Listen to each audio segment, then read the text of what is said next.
2025 at 9 a.m. Members Witherspoon, Brzezinski, Flores, Nelson, Schaaf, Titus, and Troop.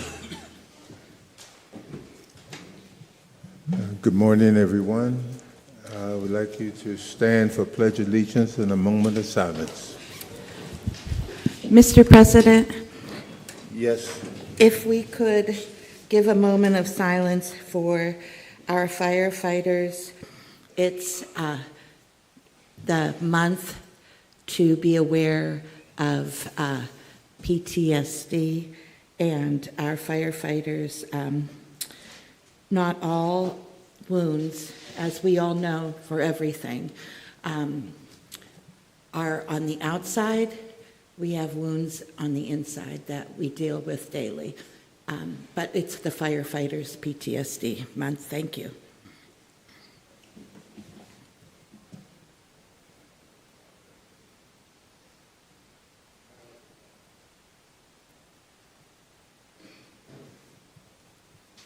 Thank you, Councilwoman.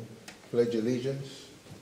I Pledge allegiance to the flag of the United States of America and to the republic for which it stands, one nation, under God, indivisible, with liberty and justice for all.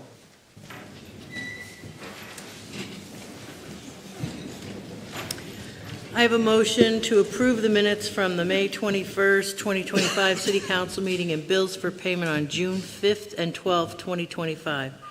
Members Brzezinski, Flores, Nelson, Schaaf, Titus, Troop, and Witherspoon. I believe we have a presentation this morning.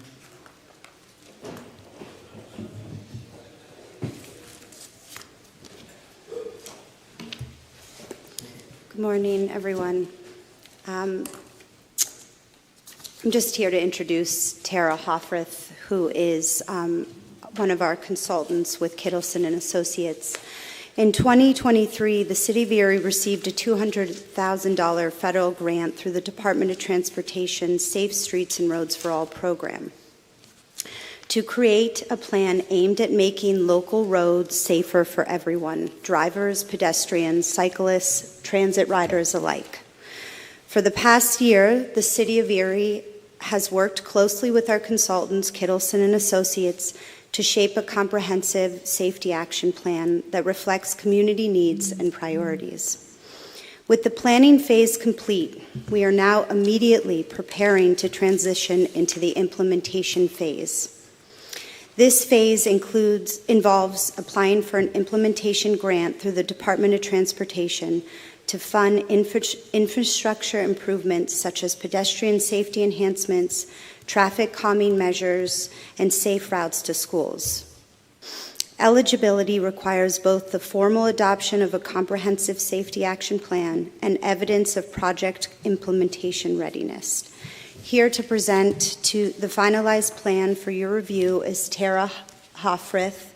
And Tara, I hope you can hear us. I'm going to pass the mic over to you. Yes, I can hear you all. Can you hear me?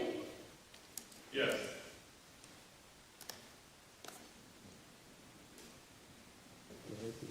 I will share my screen here.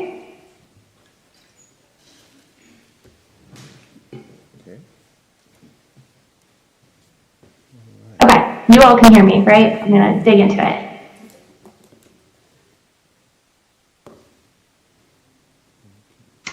Okay, so as Jackie mentioned, my name is Tara Hoffreth. I'm a senior planner with Kittleson and Associates, and we work with the city to develop the comprehensive safety action plan, which is part of the Safe Streets and Roads for All grant program. And so I'm going to give you an overview of that plan today. I will give you a plan overview, talk about what we did, what the purpose was, things like that. I'll talk a little bit about the vision for the plan and the community engagement that was conducted. I'll give a brief overview of the crash analysis results that are outlined in the plan, our recommendations, and then a little bit about next steps in implementing the plan. So to begin with the plan overview, why did the City of Erie develop a comprehensive safety action plan? From 2019 to 2023, there were 34 traffic fatalities resulting from crashes within the city of Erie. During that time, there were also 166 suspected severe injury crashes. And these are types of crashes that would impact the way somebody lives their life, maybe affects their ability to work or take care of their families. These are very severe injuries. And during that time, that 5-year period, there were over 5,600 total crashes within the city of Erie. And so, of course, the purpose of this plan is to focus on transportation safety and reducing these severe crashes occurring in the city. The Safe Streets and Roads for All grant program, which Jackie mentioned, was created by the Infrastructure Investment and Jobs Act and the Bipartisan Infrastructure Law. It is a federal grant program that local governments, like the city of Erie, can apply directly to for transportation funding. It is a $5 billion program over the course of 5 years. And like Jackie mentioned, there's kind of 2 types of grants. One is a planning grant, and that's what the city has been awarded, a $200,000 SS4I planning grant from the USDOT to develop this safety action plan. And then once you have a safety action plan, you can apply for implementation funding money, which also comes out of this grant program. This slide shows the steps that were taken to carry out this plan. So we did data collection and analysis, mostly focused on crash data, which again, I'll dig into a little bit later. Also some demographic data and things like that to paint a picture of existing conditions related to transportation safety in the city of Erie. We then did some public engagement to hear from people about their lived experiences and find out kind of where the gaps are in the data, where are people feeling less safe traveling in Erie, where are people feeling the streets are already kind of what they want them to be. So we identified areas of need, and we identified too how we could prioritize transportation safety in the city. So where are the most severe crashes happening the most frequently? We developed actions and strategies to address those safety concerns, and I'll go into those in more detail later as well. And then we went back to the public to find out people's reactions to those recommendations, you know, how they might apply in the context of Erie. Are they addressing kind of the expectations that people have? And then lastly, we developed a final plan, which you all are now getting to review and we're presenting about today. So vision and engagement. This safety action plan was developed based on the safe system approach and in pursuit of the mission of Vision Zero. So one key aspect here is that the focus is on reducing and ultimately eliminating fatal and suspected serious injury crashes. So we're not necessarily trying to tackle all crashes. The big focus is on the most severe crashes. And Vision Zero is a little bit different from traditional thinking about traffic safety because the premise is that traffic deaths are preventable rather than inevitable. It's also a matter of thinking about the entire transportation safety system. So it's not just about changing people's behaviors, although that's maybe a piece of it. It's also about the infrastructure that is kind of redundant if people do make mistakes or make bad decisions. It's about safer vehicles, emergency response times, kind of all of those pieces fit together to contribute to eliminating fatal and serious crashes. Overall, the Vision Zero approach is more proactive, more integrated, multidisciplinary, and systemic. And the city of Erie has committed to achieving Vision Zero, so no fatalities, no severe injury crashes by 2035. To begin, we set up a safety working group. This is an interdisciplinary team of agency staff and community leaders in the region that came together to really guide the development of the plan. We met 4 times during the plan development and established an environment of collaboration and accountability. And then this is a group that could be continued to be leveraged in the future in implementing the plan. And so you can see this list of organizations and individuals here, people from different departments at the city, advocacy groups, emergency services, nonprofits, the county, PennDOT, Parking Authority, Transit Authority, public schools. There's a really great cross-section of different perspectives in the room at critical points throughout the plan development. In terms of public engagement, we really structured it around 2 main phases. The first phase was focused on introducing the plan, telling people about what we were doing and why, sharing the safety data results that we found, and then seeking people's lived experiences, kind of that qualitative component of this about where people feel safe or unsafe traveling in Erie. So that phase of engagement included an online survey, and we received 570 responses to the survey, so it was a great turnout. There was an online story map in which people could, there was an interactive map on the online kind of website thing where people could point points where they think we should be investing in transportation safety or where they already feel like safe walking or biking or driving in the city. There was also a public workshop back in September of 2024 where about 50 people came out, and there was great conversation about transportation safety and where we should be investing money. And then lastly, the city staff also did some additional community meetings, going to specific neighborhoods and organizations to continue to engage with people on this topic. The second phase of engagement was more focused on the recommendations.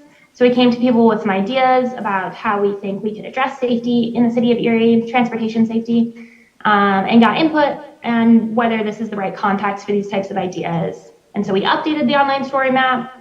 We had another public workshop back in January, and we followed that up with a survey as well, since it was a pretty cold, snowy day in January. And then again, the city continued to engage with people at schools and community centers and things like that as well. With that, I will give a quick overview of the crash data analysis results to give you a little bit more context.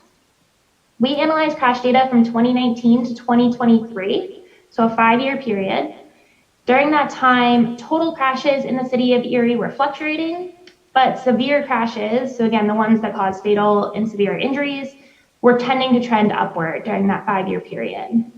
The most common crash types in Erie are angle crashes, rear end, and hit fixed object crashes, which is when a car, drives off the road and hits like a utility pole or a tree or something like that.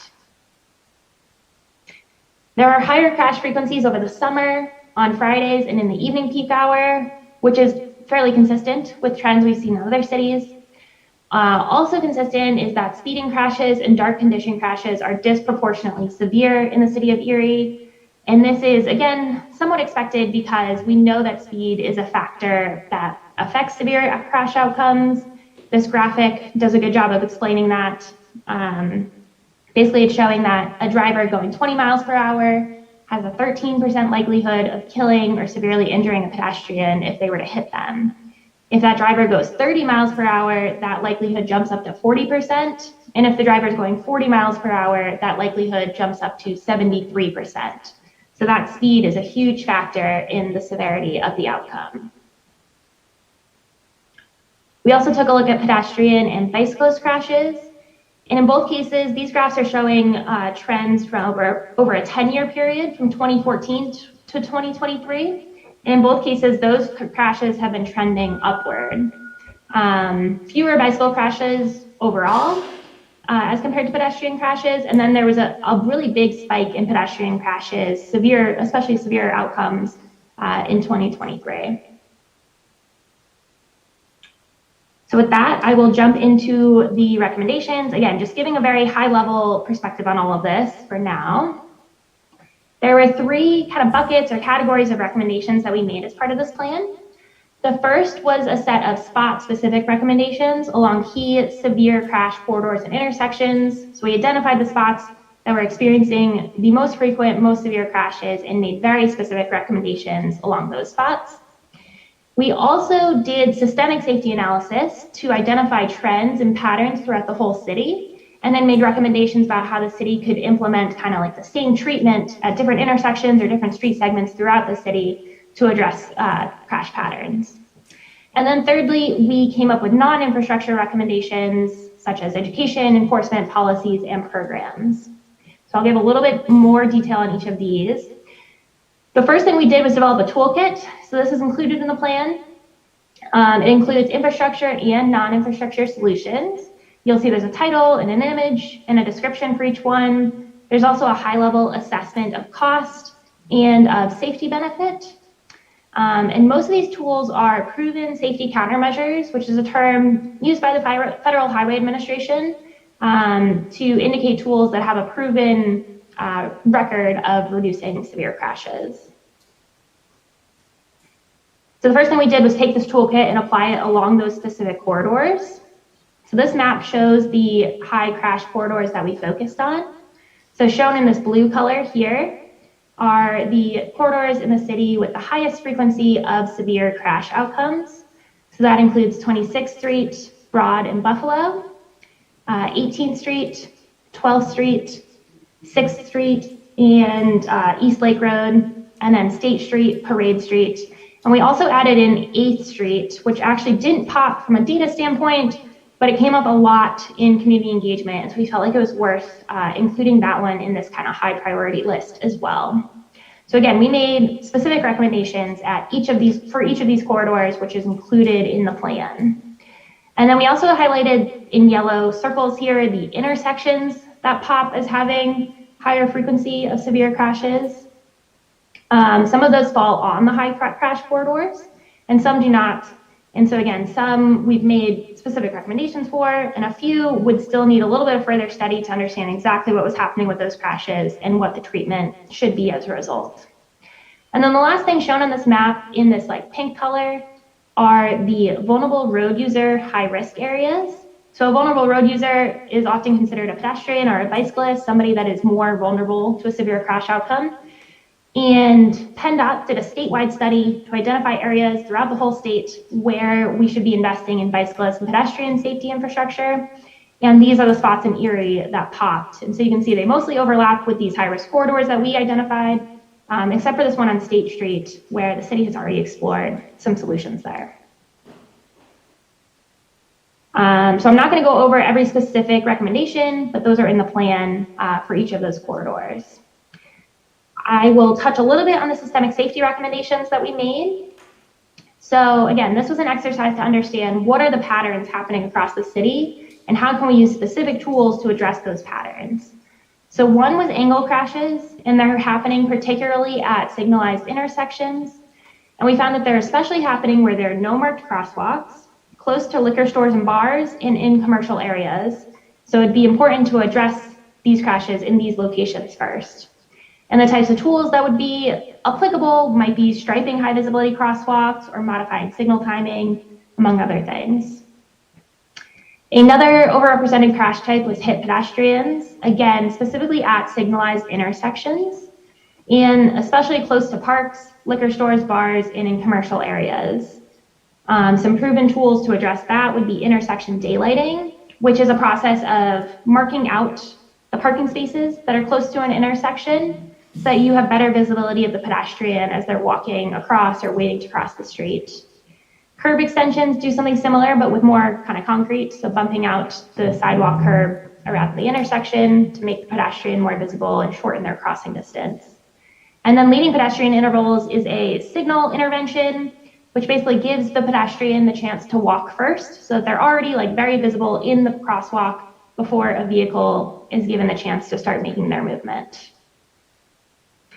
And lastly, the other overrepresented crash type that we looked into was run off the road crashes. So again, this is a vehicle running off the road and hitting a fixed object, typically. We saw that most often the collisions were involving utility poles, and that there was a special pattern of this occurring at night and on curves. Some proven tools for that would be adding street center lines, striping street edge lines, posting more speed limit signs, and installing traffic calming. And again, the idea is that maybe we could take some of these tools and apply them throughout the city. One method for prioritizing these systemic safety improvements, first is to address the high crash locations first. This map shows the 16% of streets in Erie that account for 80% of all of the fatal and severe injury crashes. So these are kind of the streets and intersections that you want to address first. And from there, the city could prioritize based on context or like land use, so close to parks or schools, equity factors, and community input, so basically where you're hearing the most concerns. And lastly, I will outline the non-infrastructure solutions. So starting with education, we recommended enhancing driver education, enhancing education and outreach with children and teenagers, doing more pedestrian and bicycle safety education programs, and doing some sort of transportation safety media campaigns. Regarding enforcement, we recommend enhancing enforcement operations, especially as related to speeding, reckless driving, and those types of violations, adjusting street speed limits, and providing additional enforcement resources. Regarding policies, we recommended that the city finalize its complete streets policy, that the city establish a capital funding program. You could enhance development requirements and incentives, and enhance street maintenance operations. And then lastly, regarding programs, we recommended implementing a neighborhood traffic calming program, enhancing and expanding the Safe Starts to School program, and we heard a lot from the community, a lot of support for that recommendation in the community. And then lastly, conducting more road safety audits. And we also recommend implementing the active Erie transportation plan and the recommendations that are in that. Okay, with that, I will just touch upon implementing the plan and then we'll open it to questions. So we included in the plan a matrix, an implementation matrix, which includes all of the possible projects. And then it includes a planning level cost estimate for each one, a number of different funding buckets that could be applicable, who we think the implementers and collaborators might need to be to implement that project, and then a relative priority level and phasing timeline. And we did something similar for the non-infrastructure solutions as well. Just a little bit of a higher level opinion of cost, but different funding sources, different implementers and collaborators, and then again, some sort of priority level and phasing timeline relatively. And as Jackie mentioned, this is all especially critical because the city is preparing an application for Safe Streets and Roads for All implementation funding. So again, now that they've done the safety action plan, the next step is to get implementation funding from the same grant program to implement these projects. And that is due on June 26th, 2025. The city can leverage existing funding commitments as the required 20% match. And as mentioned, the safety action plan must be adopted and published before the grant due date of June 26th to be eligible for that funding. After that, the city, PennDOT, and other parties would be able to continue to look for other funding sources. And again, we've listed those in the implementation matrix. So there's a lot of different ways that we can fund these projects. And we imagine that the safety working group or some subset of it would continue to be regularly a part of monitoring progress and implementing the plan in years to come. And with that, I think that's everything. I'm open to answer any questions that you all have. Thank you, Tara. Thank you for that great presentation. I just want to make one comment. This data that Tara's presenting is primarily from 2019 to 2023. To put it into perspective, last year we had 12 fatalities in the city of Erie. Seven of them were vehicular, and 5 of them were pedestrian. 4 of those were on 12th Street. So, as I presented with the woman a couple of months ago who lost a child to a vehicular accident, the child was on it was an adult, special needs child who was on a bicycle. One life is too many. And so this is critical for the city to adopt this plan and move quickly into implementation money. I mean, we don't have that opportunity very often, and this money is still available to us at the federal level. So we're open to answer any questions. Leanne is here from Public Works. Planning and Public Works worked very closely together. It was a very good partnership. Understanding the planning, and obviously through Public Works would be the implementation of this grant. So on the infrastructure side of it. So do you have any questions regarding the plan? I know you received it in advance and were able to look at it, but we're open to answer questions. Thank you very much. Council? Yeah, I have a question. With the news coming out last week of the Bayfront Highway potentially closing, is that being factored into any of this decision as far as what the traffic flow on 12th Street would be, given that that would be the spot that we'd be trying to restrict traffic the most?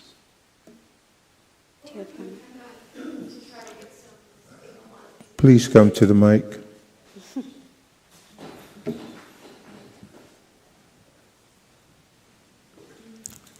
Give us your name, please. Leanne Parmenter, city engineer. We're currently working with PennDOT to work on the signal timing again with the different volumes. And we're trying to get an adaptive system. We're also looking at signal modifications on 8th Street and other areas that might be impacted, like 6th Street, Holland Street, all of those right now. And just to note, this plan focuses on fatalities and serious injuries.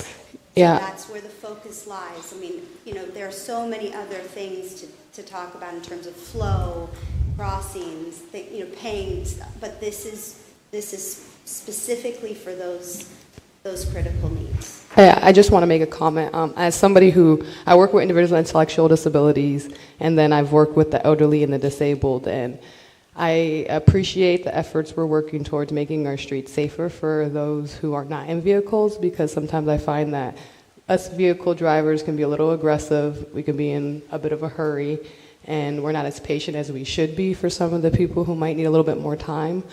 And with us going into summer months, it getting darker, people wearing dark clothing, I have seen the increase of fatalities over the last few years, and as a result of that, I'm really concerned for our elderly and our disabled community members, the ones who use medical equipment, who have to cross streets, who try to get across a street, and then the left turn signal, the right hand turners are just shooting through. So anything that we can do to adjust the times as well after surveying would be appreciated, because I do see people rushing to try to get across, and that's concerning as well, because when you're in a vehicle, you have time to be patient, but sometimes we forget that. So any efforts are appreciated.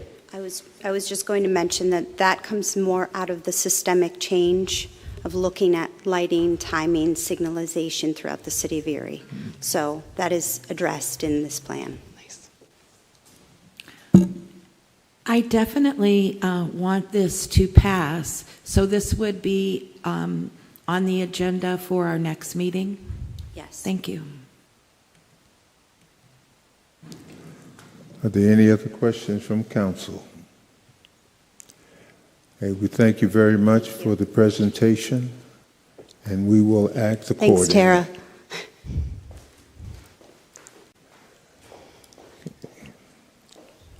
Do we have any repository sales? Please. Do we have any repository sales? Do we have any repository sales? Hearing none, we'll move to citizens to be heard. Please give us your name and municipality, and you will have 5 minutes to speak to us.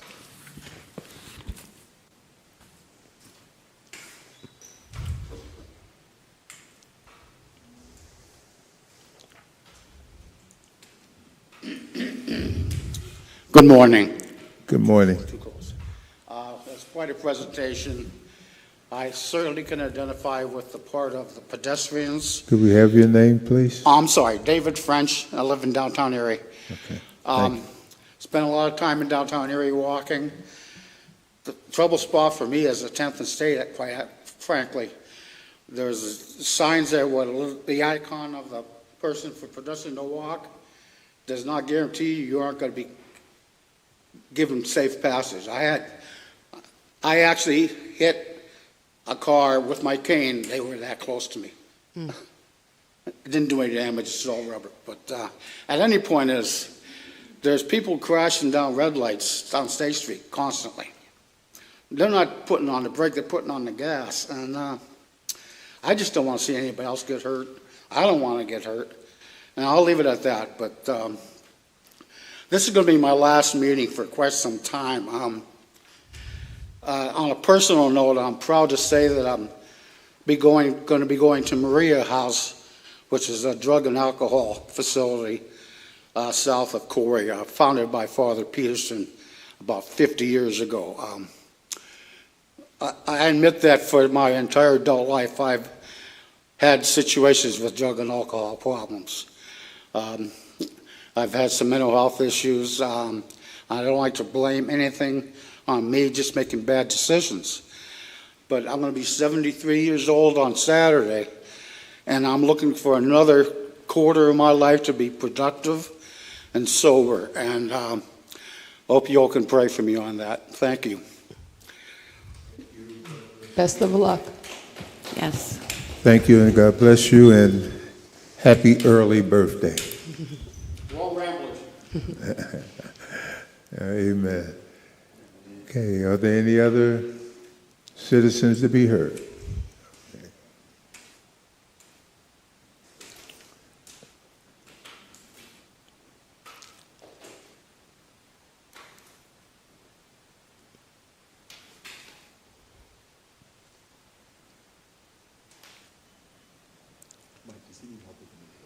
Can you adjust this mic? Give me a minute. I gotta wait till my phone turns on.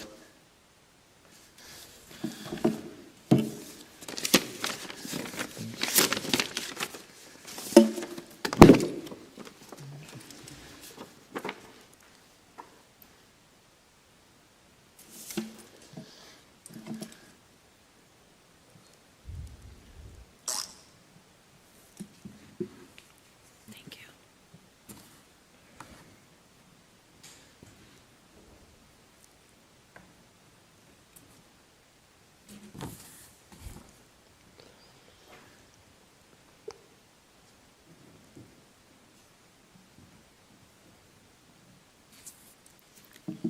Hello, my name is Jonas Laird, and this is my story. On June 16th, 2023, I was waiting for the light to change to green to go to straight on State Street in my wheelchair at 10:12 p.m. on the southwest corner of 14th and State Street in downtown Erie. And there was a white car waiting at the northeast corner, waiting to make a left-hand turn going south on State Street. I did what I always do. I waited, and I saw the white car who hit me blink its lights, or so I thought. I thought they did that because he acknowledged and saw me and go because it was dark and raining that night. But I was mistaken. Within seconds, I was laying in the middle of State Street, knocked out of my wheelchair, and laying in the middle of the dark, wet, hard ground, and my wheelchair was nearly a block away from me. My wheelchair is now demolished, and my pain is unbearable. I was so hopeful that the person who hit me would be held accountable, and I was going to get justice. But that didn't happen either. I was shown what I'm always shown, and that is no one cares about me or what happened to me.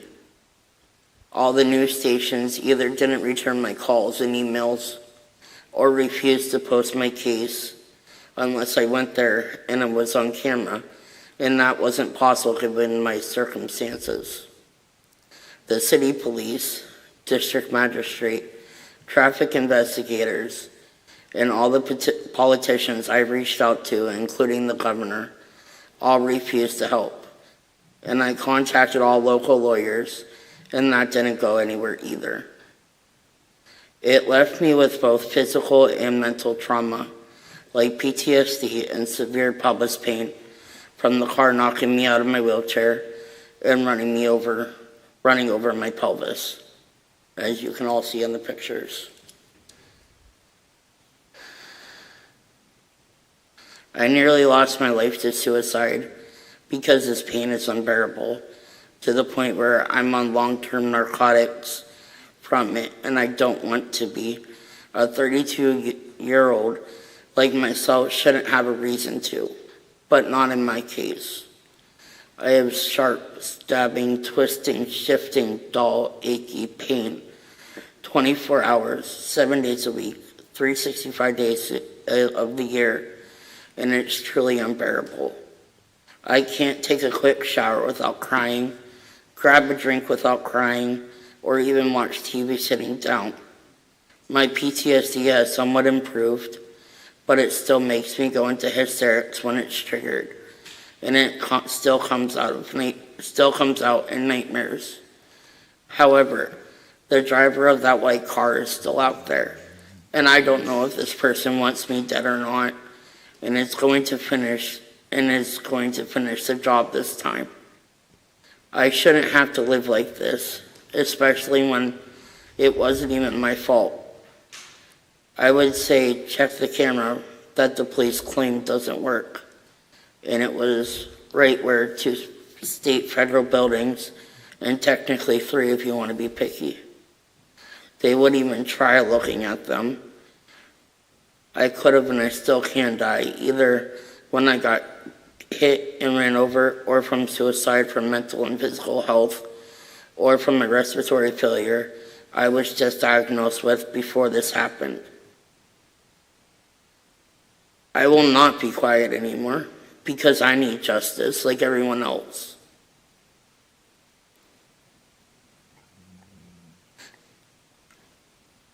So I want to propose that this be somewhat settled quietly, and I request $7,000 for the pain and suffering this cost me. Because this was very hard on me for the pain and suffering I endure still 2 years later. That's it.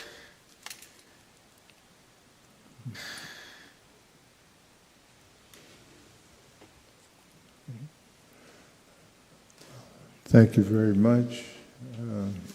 On behalf of all the council, we're very sad to hear what has happened to you, and we all pray that your recovery is fast. Thank you for informing us.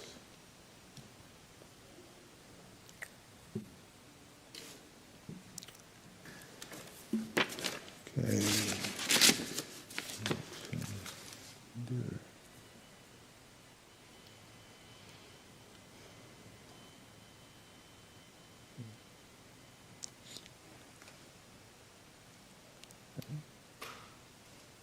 Is there anything else? Okay. No, thank you, sir. Lori?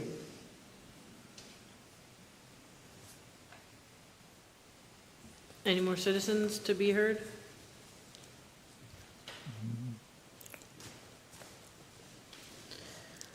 Okay, ordinances for final passage. Council file number 16529. Official file ordinance 40/2025, an ordinance amending and supplementing the codified ordinances of the City of Erie, namely Article 354 rental housing, specifically to amend Section 35405A that establish the rights and obligations of the owners and occupants of rental housing in the City of Erie, in particular the rights under federal, state, and local laws that apply to the landlord-tenant relationship. Sponsored by Councilmember Flores, seconded by Councilmember Schaaf. The Council File Ordinance Bill Number 16529, and now known as Official File Ordinance 40/2025, be finally passed by City Council. Members Brzezinski, Flores, Nelson, Schaaf, Titus, Troop, and Witherspoon. City Council pass Official File Ordinance 40/2025 finally by yeas 7, nays 0. Council File Number 16530, Official Ordinance 41/2025, an ordinance amending Article 131, Bureau of Fire, to add sections that amend the duties and/or responsibilities of the Office of Chief Fire Marshal and Fire Marshal to improve the safety of buildings throughout the city, to prevent fires or fire hazards throughout the city, and to permit the issuance of citations and/or enforcement of traffic laws in specific circumstances. Sponsored by Councilmember Schaaf, seconded by Councilmember Brzezinski, the Council File Ordinance Number 16530, and now known as Official File Ordinance 41/2025, be finally passed by City Council. Members Brzezinski, Flores, Nelson, Schaaf, Titus, Troop, Witherspoon. City Council pass Official File Ordinance 41/2025 finally by yeas 7, nays 0. Ordinances for first reading. Number 1, Council File Number 16531 has been pulled by the sponsor, and also number 2 under new business. So moving on to Council File Number 16532, an ordinance appropriating a sum of $1,097,563 from unappropriated and unanticipated revenue for the expenditure thereof from the City of Erie ARP Fund interest and will be used to fund the Capital Improvement Fund. Sponsored by Council Member Nelson, seconded by Council Member Titus. The Council File Ordinance Number 16532, having been read, is hereby adopted on first reading by City Council. Members Brzezinski, Flores, Nelson, Schaaf, Titus, Troop, and Witherspoon. City Council read and adopt Council File Ordinance 16532 by yeas 7, nays 0 on first reading. Council File Number 16533, an ordinance appropriating a sum of $18,417.06 of program income generated through the Community Development Block Grant for the following CDBG CD23 projects. Sponsored by Councilmember Titus, seconded by Councilmember Flores. The Council File Ordinance Number 16533, having been read, is hereby adopted on first reading by City Council. Members Brzezinski, Flores, Nelson, Schaaf, Titus, Troop, Witherspoon. City Council read and adopt Council File Ordinance 16533 by yeas 7, nays 0 on first reading.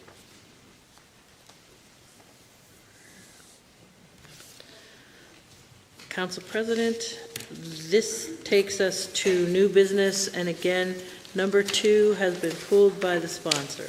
Motion to move the balance. It's been moved. Second.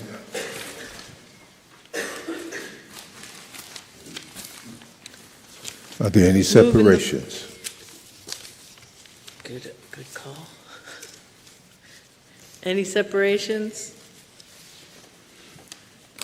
Moving the balance of the agenda, members Brzezinski, Flores, Nelson, Schaaf, Titus, Troop, and Witherspoon. This takes us to committee reports. Okay, we'll start on my far left. Councilwoman. Thank you, Mr. President. I want to thank David and Jonas for coming up and speaking today. It takes a lot of courage to share very personal things with other people. Thank you for everyone who comes up to speak to us. So my committee report is as follows. On May 22nd, I attended the Strengthening Police and Community Partnerships meeting with Mo Troop, and as always, those meetings are very emotional, fruitful, and I get a lot out of it when I attend those meetings. Then, after that, I attended the Erie City Mission fundraiser that was at the Warner Theater to raise money for a new building that they are going to build for women's housing. They announced that that evening, and it was a lovely musical night. I attended 3 Memorial Day services, one at Wesleyville, one at the Soldiers and Sailors Home, and one at Veterans Memorial Park here in Erie. Because of my family history with past and present people in the service, I am thankful for everyone who goes above and beyond their commitment of civic duty to serve our country. I listened to the Environmental Advisory Council meeting on Wednesday, May 28th at 3 o'clock, and Craig Palmer from our CEO at Erie Water spoke about the availability of trying to get water for events where people won't have to buy plastic water bottles. It is costly, and I really am thankful for the people who work on this environmental council board, because they are really, pushing certain environmental issues. And Craig addressed these, as did Dr. Sam Mason, who was present, and Sister Pat Lupo. They all spoke as well, and some other people as well. So I'm very thankful for that. Today there's a midday art break from noon to 1 p.m. at the Erie Art Museum. I think everybody needs a break, and music is my specialty, so hopefully I will be there. The police had 1,426 calls, which is a highest of the year. I'm not going to go into details about all of their calls, other than to say there were 134 domestics, which continue to concern me, that we need help in our families with dealing with confrontations and counseling issues, and there were 67 traffic concerns. The Erie Historic Preservation had their meeting, and I was listening to it online as I was traveling, but didn't listen to the entirety because of in and out with issues. But I did go to Wilmington, North Carolina for a wedding, and I try to take as many pictures and things as I can. And what my husband and I did this, we did not travel by plane or go the routes that are the major highways. So from Erie to Wilmington, North Carolina, going down and back, we traveled the alternate roads, which are very interesting. I highly recommend it if you have time, because you get to see Americana at its finest. And many of the cities that we went through honored their service people by those flags that you see, where people who have family members pay for the flag and it goes up. We also saw that with high school kids graduating as well as different churches, and lots of skunks and deer on the roads, which was sad. But we attended the Erie Ale Works fundraiser for the Erie Humane Society, and that's always a fun event. And there might be a COG meeting today at 1:30. So thank you very much. This is definitely summer today, so we all need to be aware of our safety, especially on the sidewalks. If there are electric bicycles and scooters and things, please, please, please be aware. And I hope, I'm thankful for Tara Hofferef, who presented today. I certainly believe that that should pass for all of our safety for our citizens. Thank you. Thank you. Councilman Troop. Thank you, Mr. President. Just a few things. I want to echo Councilwoman Schaaf's words about the two gentlemen that spoke today. It was very touching to hear their stories. Also, I'm not sure if you're all aware, but school is out on Friday. It's the last physical day students will be in school. So just to make everybody aware of that. Just want to say thank you to all of our educators, public, private, home, school, for what you do. Thank you for Mr. Brian Polito for all he did for our city, and then our new superintendent, Dr. Natalie Gibbs. I'd like to wish her luck and success, and congrats to all the graduates, and thanks to all the educators especially. It's not an easy job to show up every day in a school building. It's definitely not an easy job. And then lastly, if you don't know, Erie Juneteenth Fest will be June 14th at Perry Square. I believe it'll start at 11 a.m., go to 8 p.m. That's organized by Angela Ewell McNair and I think Erie's Black Wall Street and the city of Erie and a lot of other different people who help with that. Some people probably wonder what Juneteenth, why people celebrate it. So Juneteenth commemorates June 19th, 1865. That was the day enslaved people in Texas were informed of their freedom nearly 2 years after the Emancipation Proclamation. This event sparked celebrations and became a tradition, marking the end of slavery in Texas and a symbolic beginning of true freedom for Black Americans in the country. So I just wanted to put that out there for you. Thank you. Thank you, sir. Councilman Ed Brzezinski. Thank you, sir. I speak often of collaboration, having people working together and making things happen. Sometimes good things happen because of bad things. Everybody in this city, probably in this state by now, knows that I am vehemently against these ridiculous bike paths. But what it did do is it made a neighborhood aware of things that were going on. 2 signs went up on 35th and Green Garden. I received a number of calls because the folks didn't know what they were. And guess what? Our police didn't know what it was. Public Works didn't know. We found out much later. In fact, I even talked to PennDOT to see if they were putting something up. Turned out it was a school district. Mr. Brockman decided to put up cameras to check walking traffic for the kids from Grover Cleveland, which is a great thing. But tell us, tell the people, think about the stuff that's been going on.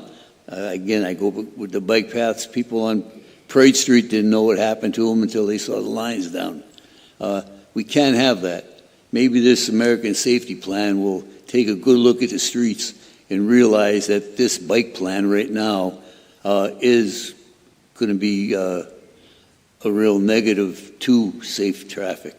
For years, bicycles and automobiles live together on the highways. We don't have the room for bike paths. It causes more confusion for people in cars. And I pray that I'm wrong, but it's going to happen. It's going to be a fatality because people don't know how to engineer themselves around the bike paths that end quickly or become shared quickly. It's a conundrum for sure. Maybe this safety program that Ms. Spry brought in today will take a good look at that and wipe that out. I thank the folks, please, all around town. You're not being a problem by calling us and telling us that you may have a problem. The only way we can fix things is to make people totally aware of them. I thank you for that. That's all I have today. Thank you. Dr. T. Thank you. So I wanted to start with first, happy Pride Month. That we understand that Pride is not about the parade. It's a history, a long history of resistance and oppression. The Fairness Act is going to be reintroduced. It's come up many times in the House and in the Senate. And I want to explain very quickly what the Fairness Act is. The Fairness Act is prohibiting discrimination based on gender identity and orientation. We all have gender identity, we all have orientation. This act would protect a straight white man as much as it would protect a black trans woman, and we are one of the few states up north that does not have a protection act. So I'm asking that we all call our state reps, that we all call our state senator, and ask them to please support the Fairness Act, because it's a shame that we don't have one at this point. In addition, we've got the Home Rule Commission, and those candidates who are considering running for the Home Rule Commission should be active now. And we as city leaders really need to be doing our part to making sure our residents are engaged and that they understand what this is and what it is not. This will impact the city for forever. And if we fail to make this a success, we put a pause in something that could change the trajectory for at least 5 years. And so we just need to make sure that we're keeping people aware of the Home Rule Commission, and that those who are interested are asking the questions and they're preparing for what they need to do to make sure that their candidacy is a success. I'll also ask that all of us who are elected now and those who are in the administration, that we are working with and collaborating with those who will likely be in office in 6 months. We're working on plans with millions of dollars that we're either pursuing or that we're allocating. And these plans are going to impact those of us who are not going to be here, and then the administration who's not going to be here. But bigger than that, it's going to impact the city. And we need to make sure anybody who's joining at any capacity is ready to lead the minute that they walk in. And that we're making decisions in collaboration and not just on certain people who currently occupy seats. We had, to give a quick update on where we are with the zoo, that there is no update. We are waiting for the next meeting to be scheduled with Erie Events, and I do think that the last meeting that we had was incredibly productive, and I'm eager to get to this next stage so that we can keep this moving forward. And that's everything I have for today. Thank you. Thank you very much, Doc. Councilman Nelson. As liaison to the Airport Authority, we had a meeting last week. There was discussion around the parking fees. There's free parking there currently, and there's some discussion about adjustments to that because of issues of revenue and whether or not it's worth it. They also introduced a number of interns from really across the nation. It was pretty interesting to see how broad of a pool they had for that. I want to highlight on the agenda today, we allocated this before, but $100,000 to EMS. That was, that's, I think, significant for us to continue to support our emergency services in that way. I want to echo a couple things that Councilor Titus had said, just continuing to, as the elections are over from the primary, I mean, I truly believe that that this home rule charter is the biggest thing we're voting on this year to impact our city. So, looking forward to that,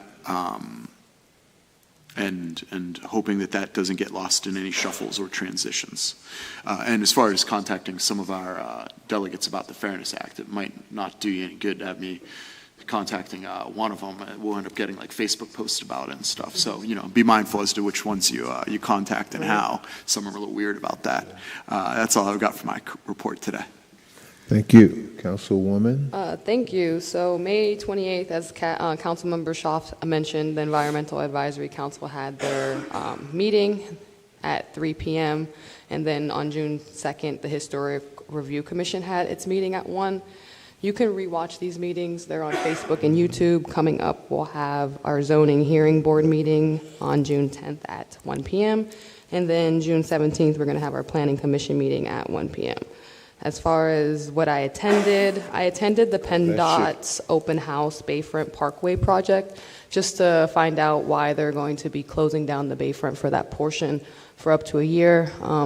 Unforeseen circumstances underground that they didn't project.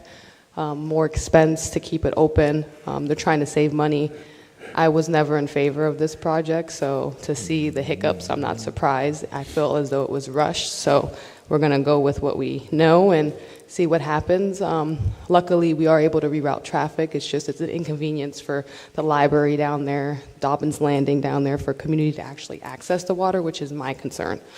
But we're going to continue to grow, and these growing pains are going to continue. I attended the Miller Brother Building study session yesterday. We got some updates. We went back and forth, so I'm happy with the results of how that study session went. The Rib Fest was in town last week. I did attend the Rib Fest on Friday. It was a beautiful day, although the rain did kind of try to dampen the mood, but it was great live music, so that kind of helped us weather through it. Colleague in his band, the Breeze Band, was on stage, so I feel like that music alone kept people in the crowd even though it was raining, so that was just nice to see. I'm looking forward to all the community events and the fun the city has planned with our community partners, Erie Events.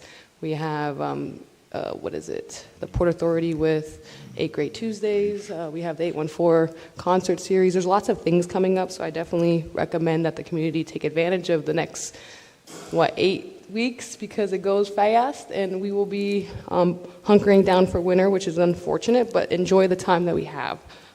We have the Seawolves in town, so catch a baseball game if you can. And that is all I have to report. I will be in attendance to the Juneteenth event on the 14th, so I look forward to seeing whoever in the community will be there, along with my colleagues. Thank you. Thank you very much. I have no report about the controller. Okay, Jason? Only a historical note to build on what Mo Troop said. So even though 2 years after the Emancipation Proclamation, the Civil War settled at Appomattox Courthouse in April of 1865. So you had a full 2.5 months before Texas was even told about everything.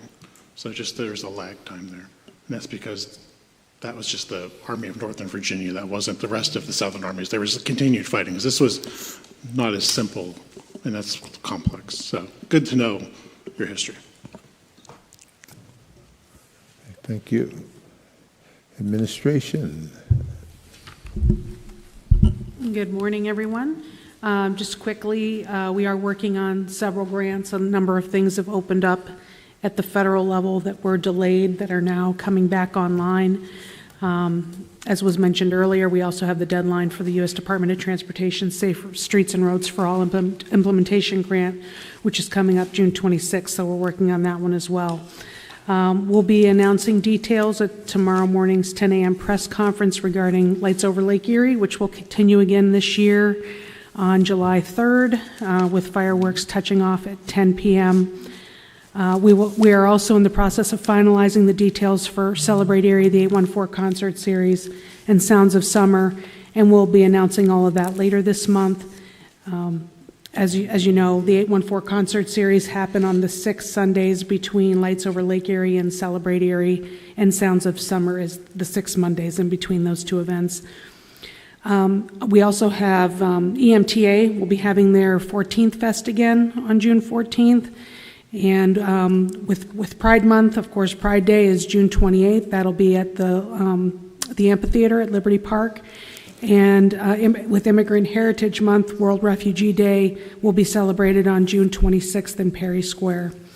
We're also engaged in the Parks and Rec Plan outreach right now. That's begun. We'll be sending council additional details and information once the survey is finalized so that you can get that out to folks. And then the other thing I want to mention is that the photo contest for the 2026 City of Erie calendar is currently open, and we'll be accepting photos from submissions from folks until October 10th, Friday, October 10th. So that gives people all summer to capture some exciting images of the city. And that's all I have for right now. Thanks. Attorney Betts. I have nothing. Thank you, sir.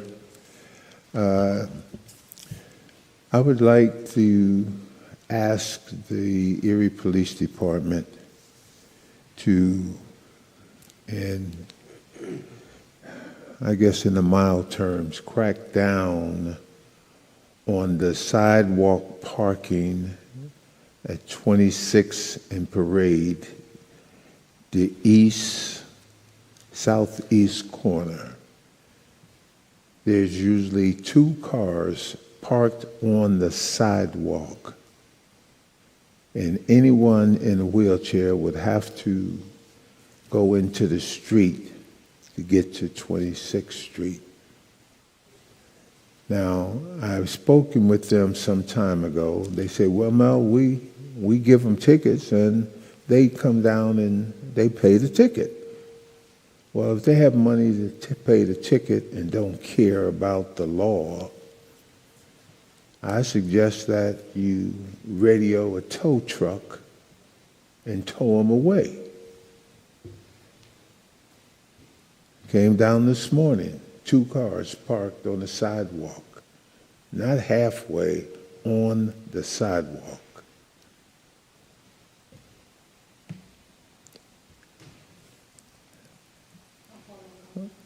Okay, thank you.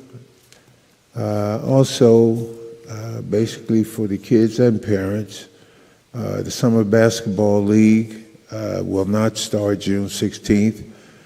I've been informed that the jerseys we ordered for the kids is sitting in a crate in a dock somewhere. I don't have a direct number to call President Trump, but it's sitting there. So we're going to move it back at least a week. And if we don't have them then, we'll do what we did 35 years ago. We'll play shirts and skins. But we'll make sure all the girls are in shirts on the shirts team. And we're going to move on. We can't let shirts or lack of stop us from having 5 hours of structure and 5 hours of kids not getting in trouble. That's more important to me. Hearing nothing further, I say this meeting's adjourned. City Council adjourns at 10:09 a.m. Members Witherspoon, Brzezinski, Flores, Nelson, Schaaf, Titus, Troop.